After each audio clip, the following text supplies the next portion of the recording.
Cheers, everyone.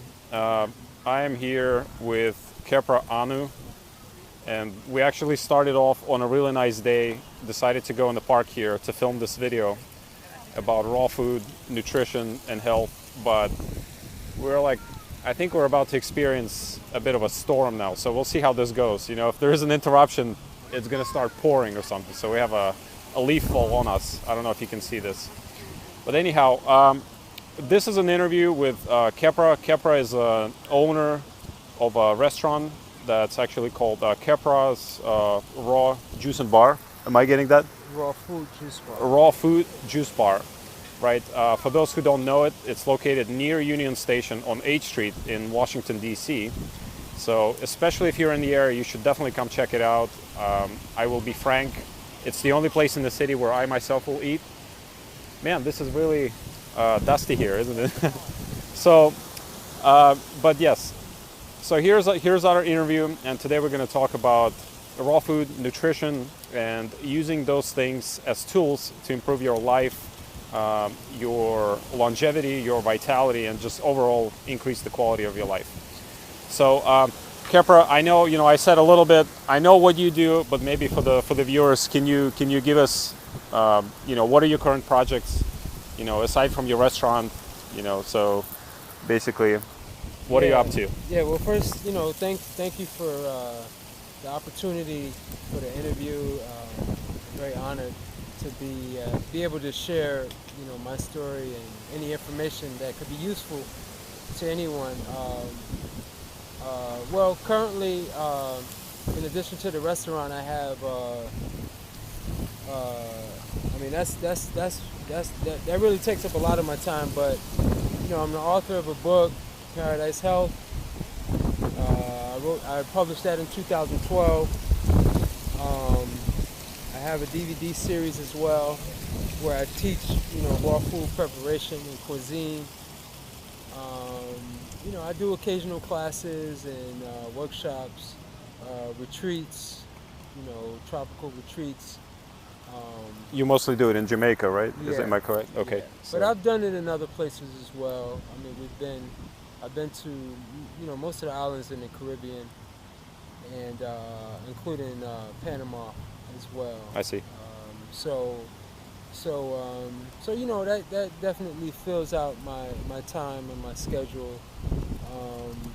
I've been doing more teaching and lecturing as well. That's something that I've been pretty active with. I see. So what are the typical topics that you lecture on? Is it pretty much around raw food or some other things as well? Well, if I'm not doing a food demonstration, I'm talking about just the purpose of raw food, and a lot of times I'll talk about raw food as real food. I talk about detoxification, the importance of that. Mm-hmm. I'll talk about some of the philosophy in terms of looking at food as connecting flavor with nutrition. Right. So those are some of the things that I mostly talk about. I see. So pretty much related to the raw food thing. You just kind of circle around it, right? Yeah. So, I mean, everything that I get into, even if it's not necessarily directly food related, it's definitely health related. And as a holistic being, we have to always connect the dots. Sure. With relationships, family, community, food, they're all interconnected. Right. It's funny you mentioned that. You're probably familiar with this, but there's an exercise you do in these development classes of various kinds where you just draw a circle, right? And each spoke of the circle represents an area of your life. Like you said, Mm-hmm. one could be food, another could be your family, your work. So, and basically the length of the spoke goes from 0 to 10, say, right? So 10 being it's the perfection, 0 near the center means you don't have it developed at all. So, and what you're trying to do is make sure that the wheel is round in your life, right? Whether it's small or big, but it has to be round. Because if you take nutrition to 10 and everything else is at 2 or 1, you're so off balance. So it's your nutrition is not going to stay there, or it will help you to bring everything back, to even higher level, like relationships and things like that. Right. That's an excellent analogy. Excellent.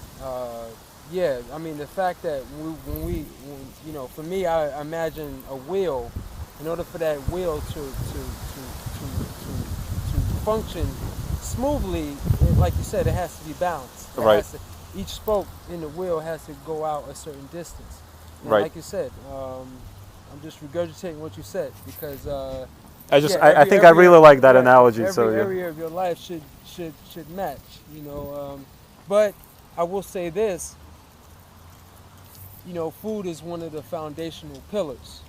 So when you get the food right in your life, then everything else should really, that will sort of inspire or really allow everything else to come to that level as well.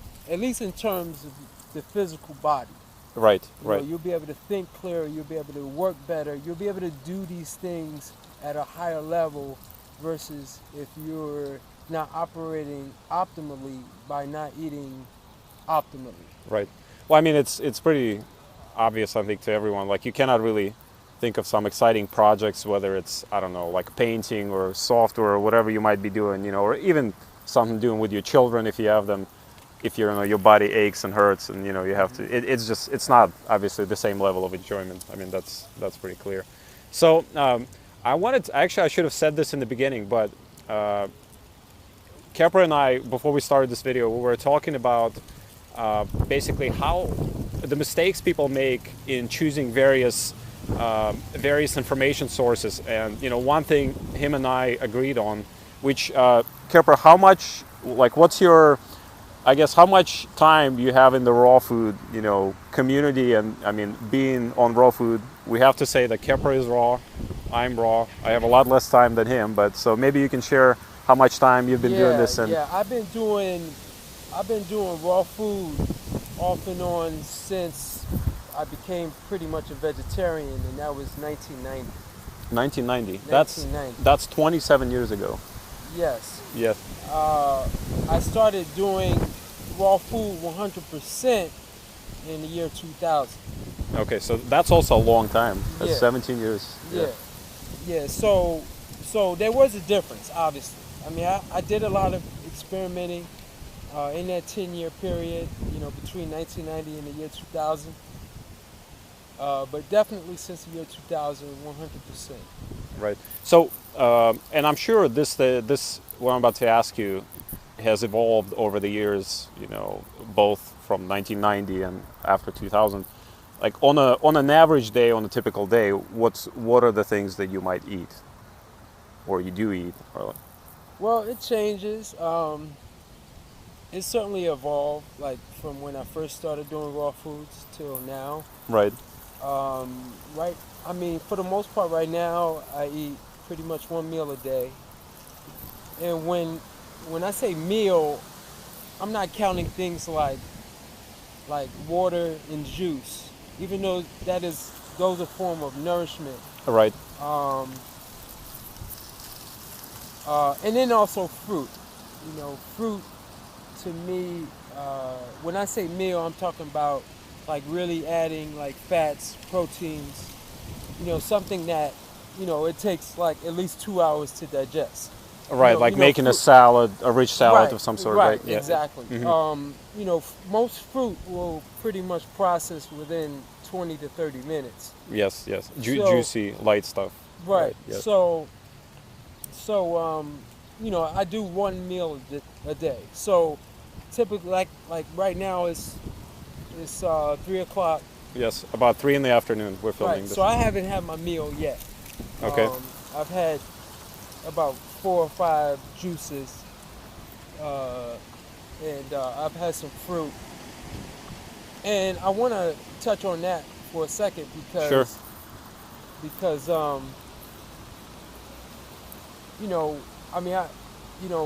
there's a lot of philosophy, and even within the raw food. And I definitely feel like we should have a balance of You know, when you look at raw food, fruits, vegetables, nuts, seeds, sprouts, those kinds of things. But if there was one food group above the rest that I would single out, it would definitely be fruit. And the thing is like, you know, fruit can often get a negative stigma, you know, in terms of the sugar content and as such, but Right, right. Like in the diabetics community, there's a lot of that, right? You have to avoid fruit or not eat it or things like that. So right, right. Oh, people just have just a negative just with sugar, period. And the thing is like really everything is sugar. You know, whether it tastes bitter or salty or it's all breaks down into simple sugar. So the thing is that fruit, whether it's a sweet tasting fruit or bitter tasting fruit or fatty fruit, is the optimal food for the human being. So with that said, you know, the juices that I'm drinking are largely fruit juices. So it's just really a liquid form of fruit right, right. that I'm giving my body most of the day. Um, and then one of the fruits that I've been really indulging in over the last few months has been durian. Durian. So Yes. that's for those who don't know. I mean, it's a pretty exotic fruit, right? Yes. But it's I mean, in many ways, it resembles avocado, and it's a very fatty fruit, Yes. right? Yes. Well, it doesn't have as much fat content as avocado. So it's less in fat than avocado. Yes. Okay. Yes. But it's very nourishing. Like you start eating it, and you know after maybe I don't know a cup of durian or 2 cups, and you're full. Right. So you know what that signals is that that it's loaded nutritionally. You know, foods that have a high nutritional value, they will basically allow you to not eat that much of it Right. because it's giving you what you need nutritionally Right. without necessarily filling your stomach. Right. So again, very effective, very efficient.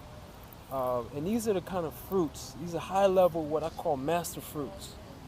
Right. Well, okay. So durian would be one of your master Durian fruits. is at the top.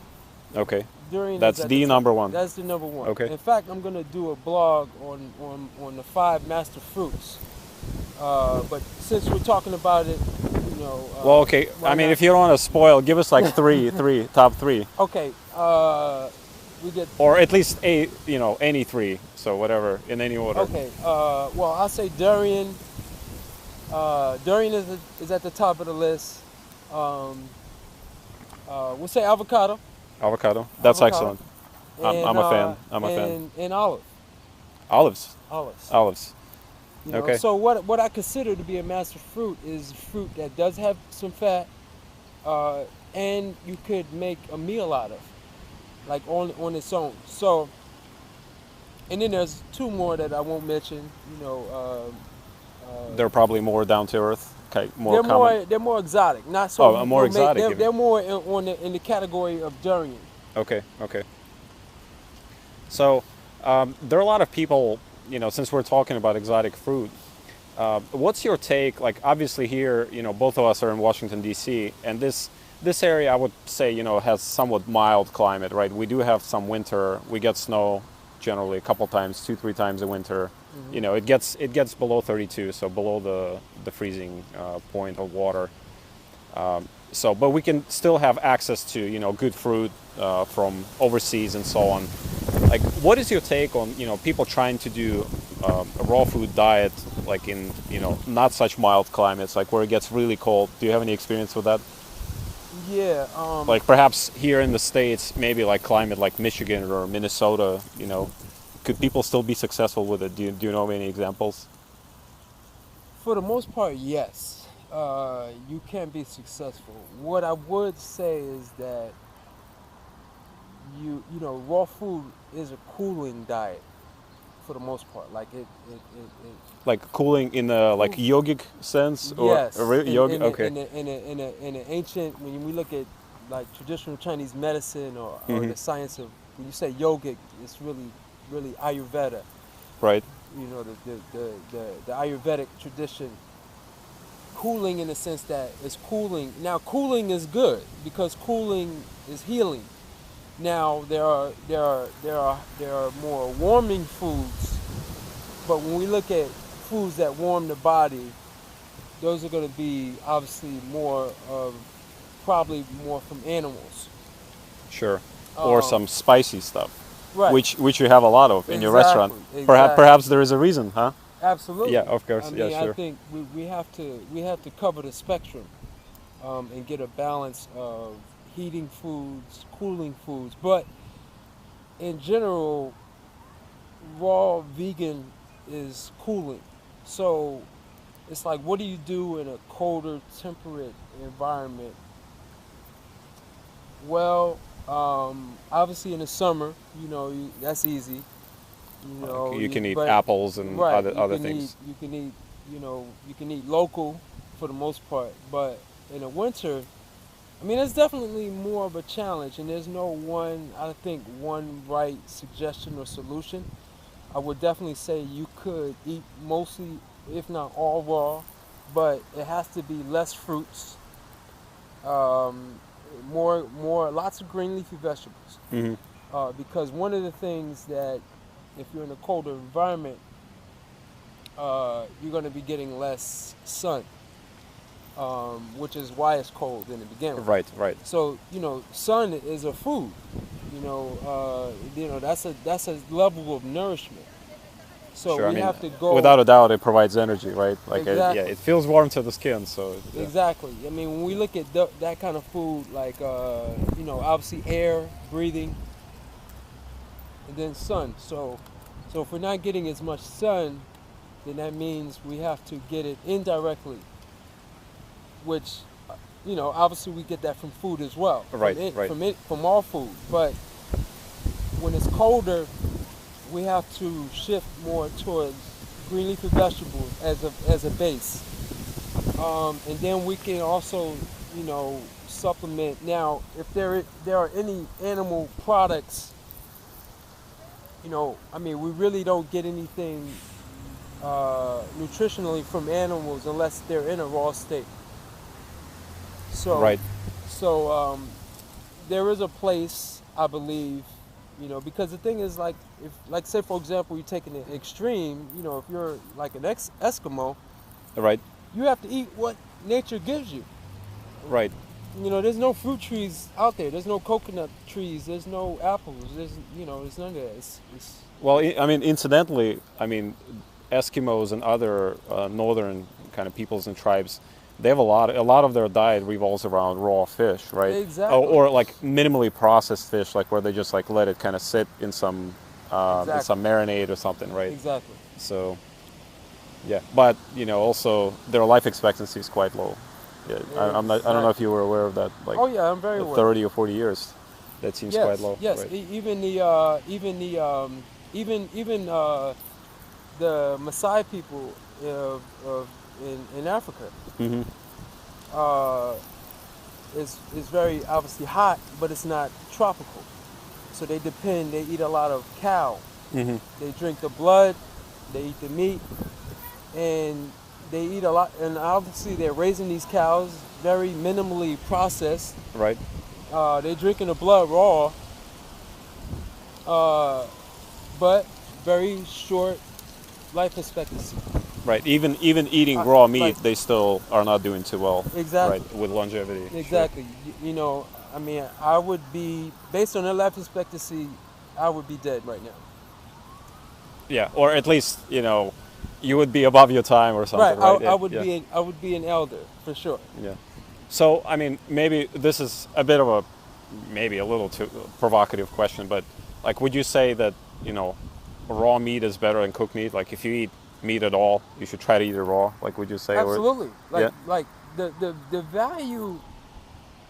We look at it this way: the value in a fruit and a vegetable is in the water concept. Okay, or so in the could you juice. elaborate a little bit? Like our bodies takes any fruit, any vegetable, and it extracts the water from it, like a juicer. Sure. So our body works like a juice extractor. Right. It extracts the juice, and then it lets the fiber go. Okay. So the juice is what is nourishing the cells, and that's the water or the Right. juice. And I use that interchangeably. Right. Now So with like water serves as a carrier, right, of everything to the cells. So like it carries all the nutrients with it, basically. exactly. Right. So so so that's the value of any fruit, vegetable. It needs some water. Now, if we're eating meat, the value in the meat is the blood. So if there's no blood, there's no value. I see. And mostly, I mean, of course, when we cook meat, or I mean, in this case, neither you nor I cook meat, but when people cook meat, they, I mean, of course, fry it, and do other things with it. They basically deliquify it, like dehydrate it as much as possible, right? Right. And Yeah. see what cooking is. Cooking is what nature, you know, what nature does to make food ready for us. It the cooking process in nature is a ripening process. So that's really what cooking is. Like when we cook on a stove, we're really force ripening the food so we can eat it. Right. So if we're cooking like a grain or meat, something that we couldn't chew and digest it in its raw natural state, Right. we're ripening it. So it's really cooking is just a form of forced ripening. Right. It's also like one way I look at it is it's just also a way to make something that's not edible just more palatable, right? Like, I mean, you're just trying to. That's why people go to these lengths of like marinating things and salting and peppering, and which could for good cause. Those could be used as good spices, but basically nobody finds like just a chunk of meat attractive and say like I really want to go at this thing and eat it. Exactly. Like that's why you have to do all these things. Exactly. So. Okay, let's shift gears here a little bit. I wanted to ask you, kind of get back to your restaurant a little bit.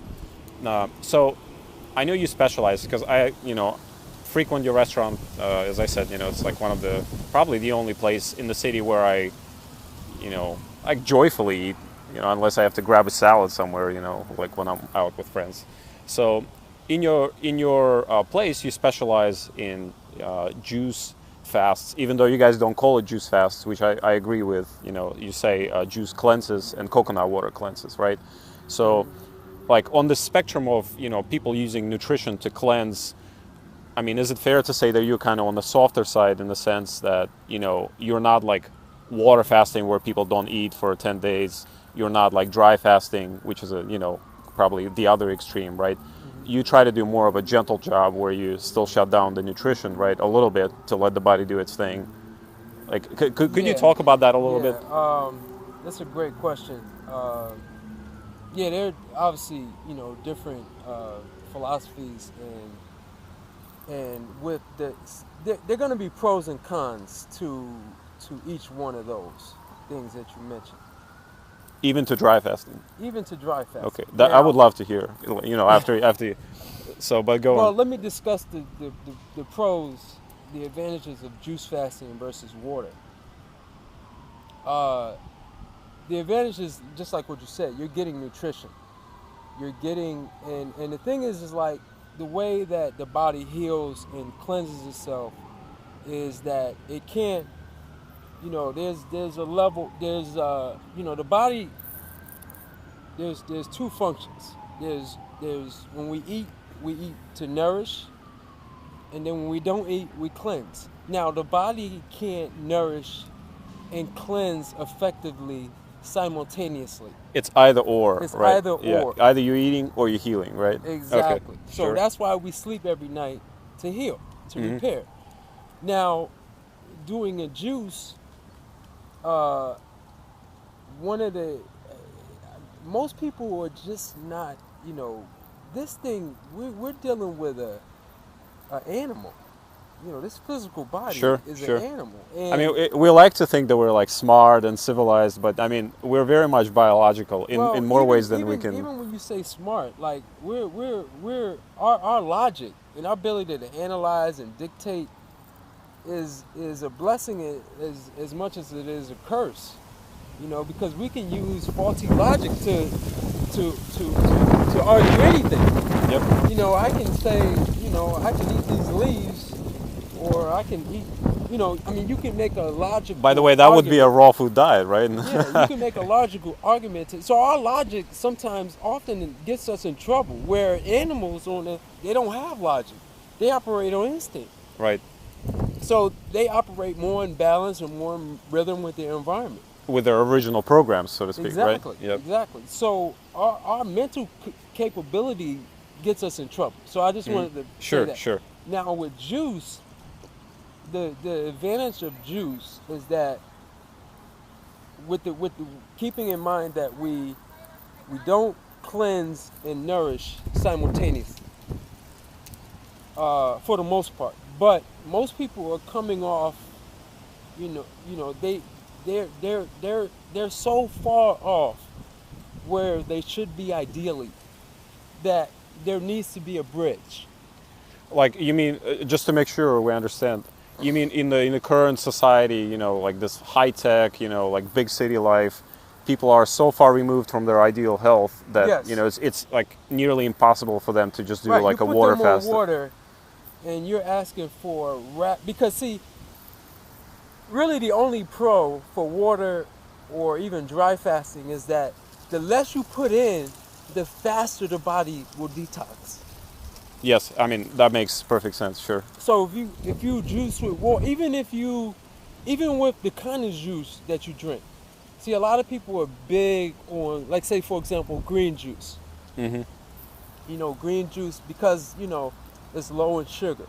But the thing is that because greens have more of a concentrated nutrition than fruits, your body doesn't detox as fast as it does with fruits. That's actually an interesting point. I've never thought of this before, but it makes perfect sense. So it's, see, people think green and they think they think cleanse and it is, but it doesn't cleanse as fast as fruits. Right. So like if you drank orange juice, for instance, that would be much more potent in turning on the detox, right? And I don't know if that's versus like if you drink the juice from oranges versus like a celery kale green mix. right. Your body's gonna detox faster with oranges. Okay. Citrus. Definitely. So Right. and then even that. So you have like greens, and then you have like even fruits. There's a hierarchy. So you have greens, and then you have like maybe your subacid fruits. So those could be like apples, pears, like mangoes. Stuff with a big seed in the middle, like Or they can have seeds, peaches right. and things like And that. then you have your acid fruits, which is your citrus. Yes. And then at the top you have your melons. Okay, so the hierarchy, as you go up in terms of water content, you're going up in terms of like the speed of a detox. Versus at the very top is your coconut water. Okay, so just to make sure we get the hierarchy right, you say at the very top is the coconut water, Coconut water. right? Then So you have your melons.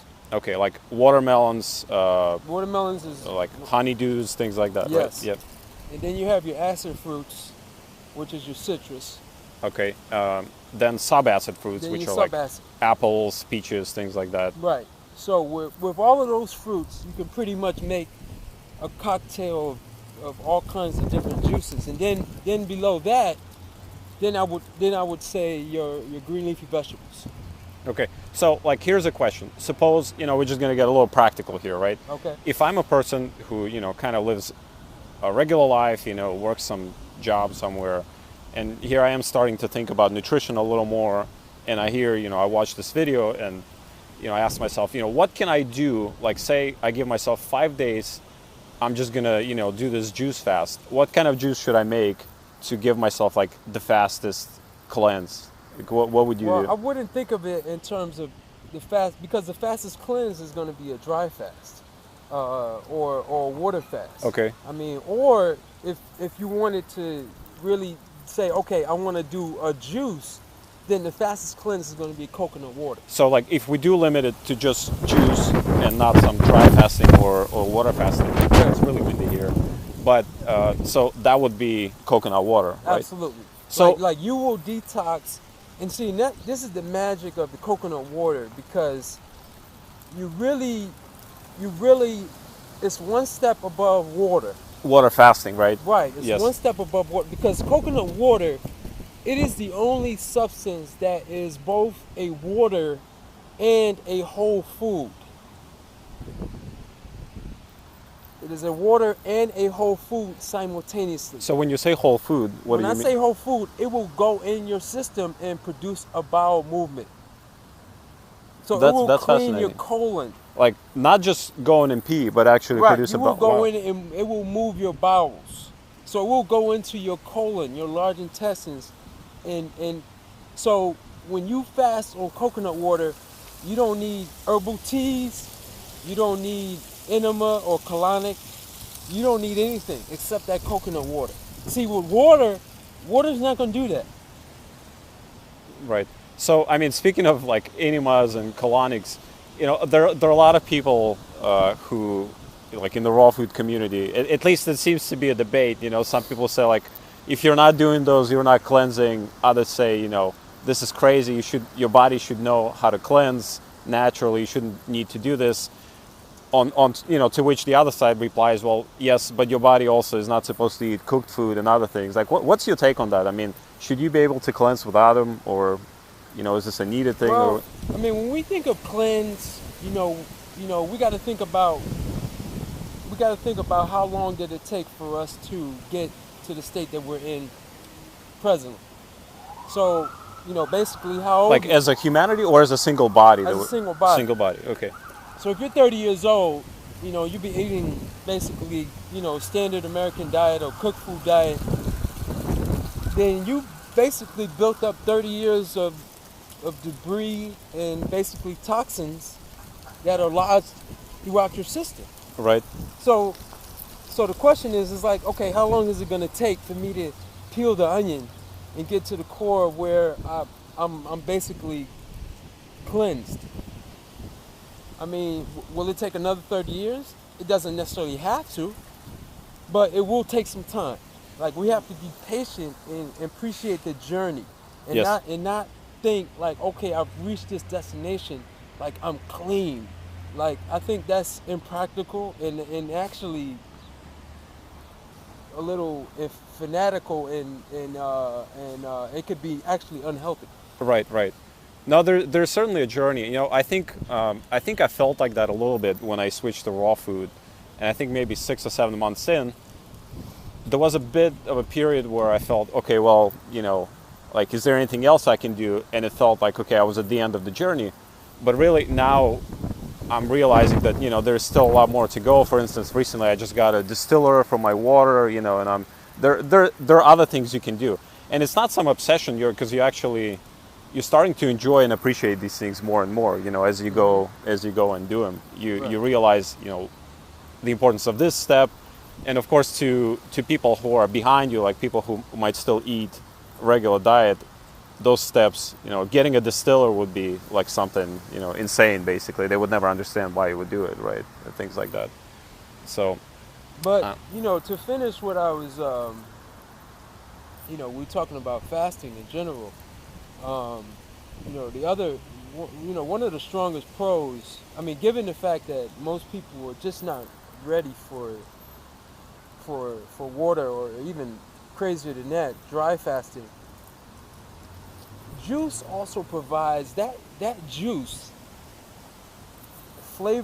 nature flavored water also acts like a detergent, a natural detergent in the body. yes.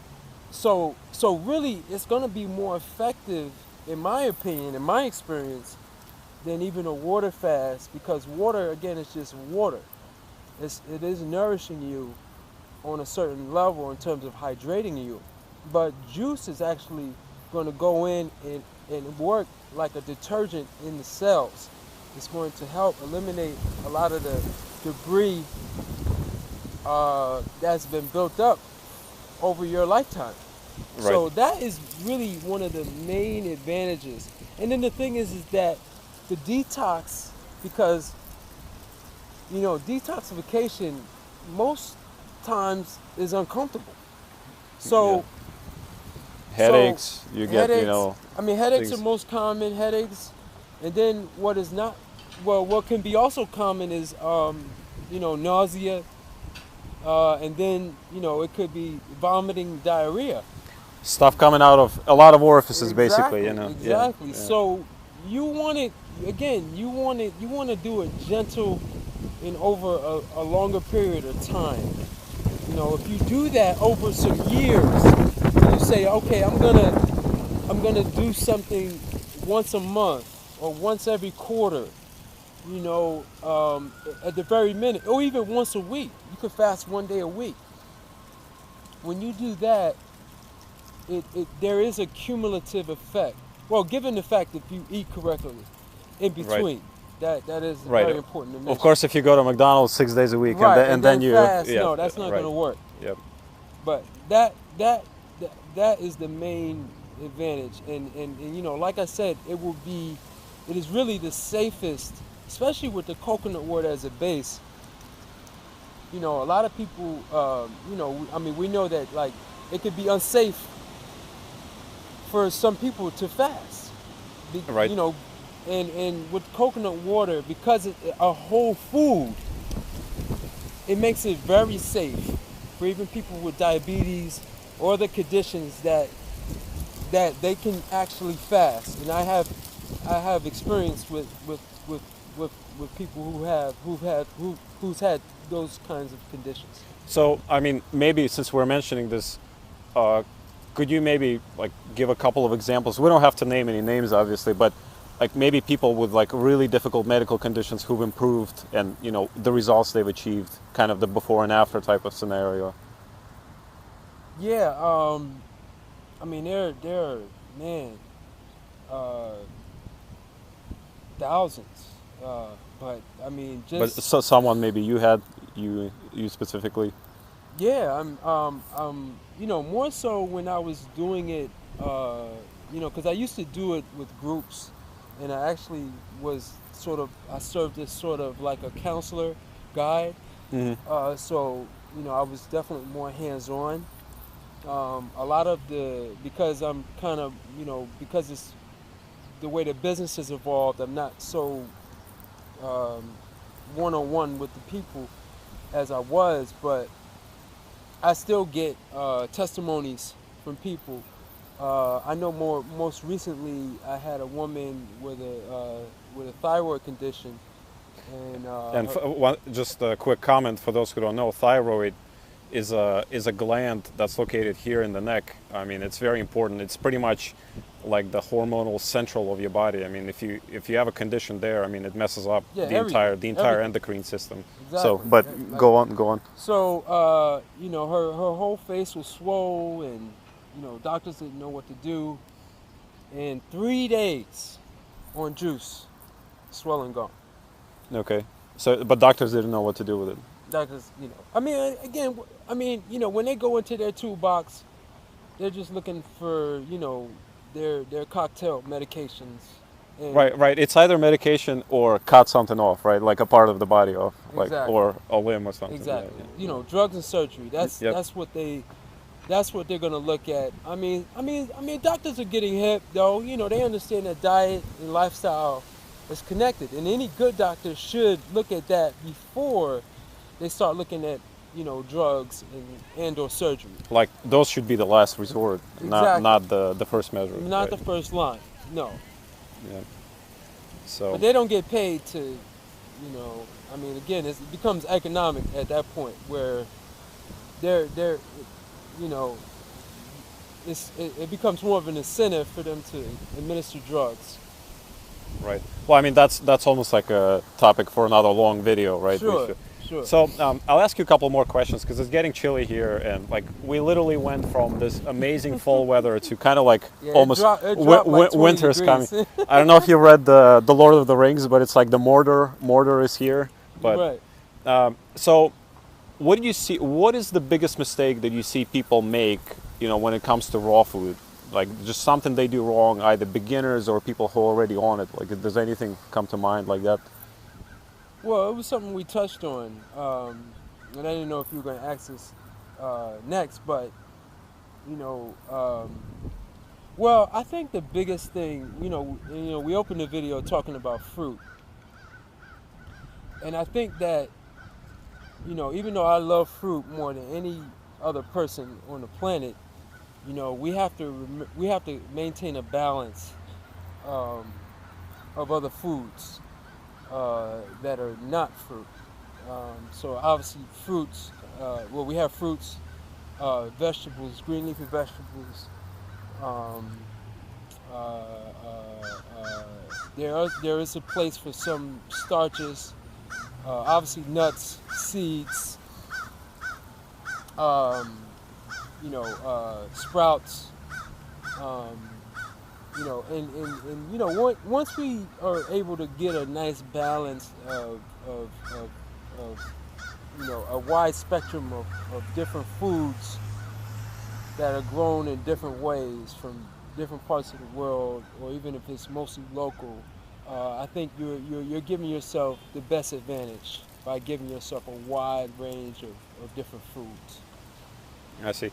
So basically, people do not get enough of the range of the variety. They try to, maybe they see. Well, you know what I see happens, especially with more of the fanatic fruitarians, is that like when you come into this diet and you start to eat fruit, you feel amazing. Yes, like, a lot of energy. Your energy is off the charts. Yes. And the thing is that, but it won't stay like that. It's exactly what happened, because that's what I did, and but I include more variety now. But see, when we look at fruit, again, fruit is one step above fruit juice, and so if we look at fruit juice as being, again, fruit and fruit juice, even though it nourishes you, it detoxes you as well. Yes. Now, it doesn't detoxes you as much as water, but it still detoxes. Now, fruit has, again, when we look at the scale, the more nourishing a fruit is, or food, the less there's like a relationship between nourishment and detox and cleansing. Right. So, fruits are very, actually, they don't nourish as much as, like, say, nuts and seeds. Okay. Nuts and seeds are very nourishing, but they move through the digestive system much slower. Yes, okay? Much heavier to process. Heavier. Yes. And so do green leafy vegetables. They move through the system. So when we have fruit, when we're eating fruit, it's moving through the system very quickly. It gives us a high, okay? But you're not going to maintain that high. And the thing is, like, you have to come back down to earth and eat some grounding foods. Yes. Some mainly green leafy vegetables. Green leafy vegetables will center you and keep you grounded, because you won't be able to maintain that high. And the thing is that if you try to eat fruit long term, mostly fruit long term, you're going to run into deficiencies. Yes. So that's one of the main things that I see people make as a mistake. So just be too fanatical about one particular type. Exactly. So, because of that amazing high they feel initially. Yes. Yeah. They get addicted to the high. Yes, that's not going to last. And actually, I will probably make a separate video just explaining why what Kirpa calls high eventually comes down. And it's funny to use that language, like coming down to earth, because I was describing it to someone when I was on fruit, and I said, it's like I'm flying high, and I need to get closer to earth, balance, right? So, balance. Okay, so just one quick thing before we wrap up. I think the camera is about to die too. So, if somebody's watching this and they're just kind of hearing it for the first time, the raw food, the nutrition, the fasting, the detox, like what are some things they can do, to either to get more information or to check, to understand what's going on, like what the community is about, like what are some good ways to get into this thing? Well, you got to consistently educate yourself. You can't listen to one person or any, you know, you have to read, you have to get as much knowledge from as many different sorts. Just like we got to eat a lot of different foods. We have to, knowledge is a form of nourishment, mental. Yes. So we have to, just don't listen to me or anyone. You got to listen to me and everybody. And then use your own critical mind to make a decision what's best for you. I don't even go as far as to say the raw food diet is the best diet. It's the best diet for me, but it may not be the best diet for you. Those are wise words. Those Yes. are very wise words. And see, Yeah. and so, because I understand food is not just about what we eat. It's about family, it's about community, it's about a lot of different things. I mean, I meet a lot of people that have a great relationship with their food in terms of the raw food, and they eat mostly raw or they eat raw seasonally, and that's fine. I mean, we're here ultimately to experience this life on earth, Yes. and if it's for a short time or a longer time, then so be it. You know the raw food diet, yes, I can argue that it is the best diet ever, and it is the optimal diet. And I can probably win that argument 9 times out of 10. Right. But you have to figure out what is best for you. Don't beat yourself up. Again, this is an animal. Be gentle. Food is very emotional. Yes. It's very social. And things like relationships and things that also matter in our lives also are just as important, if not more. So that's what I would say. That's great advice. I would just have to add, you said be gentle. That's very important. You should never beat yourself over, failures or just some hiccups that you have, because you're all you have, really. So you should take care of yourself as a soul, as a body, and just use the power of small victories. Every day you can change a little bit, and eventually in a year or two or even 10, you will have gone a long way. Versus if you just it's like trying to run a marathon. If you sit on the couch all day, like you're just gonna you probably die, Yeah. That's what would happen. So, but hey, it was awesome. I'm giving you a left hand because I'm holding the phone. So thanks for holding this interview. It's gotten really cold, so we're gonna walk back now. But thanks everyone for watching, and maybe we'll do this again sometime. That's been fun. So, Definitely. yes. Definitely. See you later. All right.